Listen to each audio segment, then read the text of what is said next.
بسم اللہ الرحمن الرحیم۔ السلام علیکم ورحمۃ اللہ۔ کیا واقعی مرد ہوس کا پجاری ہے؟ لیکن جب ہوا کی بیٹی کھلا بدن لیے، چست لباس پہنے باہر نکلتی ہے اور اس کو اپنے جادو میں مبتلا کر دیتی ہے نا، تو یہ واقعی مرد ہوس کا پجاری بن جاتا ہے۔ اور یہ مرد آخر ہوس کا پجاری کیوں نہ ہو؟ کھلا گوشت تو آخر کتے بلیوں کے لیے ہی ہوتا ہے نا۔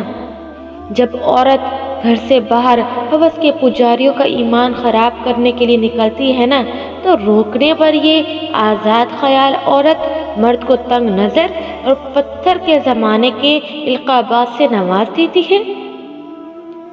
کھلے گوشت کی حفاظت کیوں نہیں کرتے یہ لوگ، بلکہ کتے بلیوں کے منہ کو سینے چاہیے ایسی تاکید کرتے ہیں۔ ہوا کی بیٹی اگر بہکنا نہ چاہے نا، تو کس ماں نے ایسا بیٹا جنا ہے کہ اسے بہکا سکے؟ اے بنت ہوا، غلطی تمہاری ہے۔ ابن آدم کو کوسنا بند کرو۔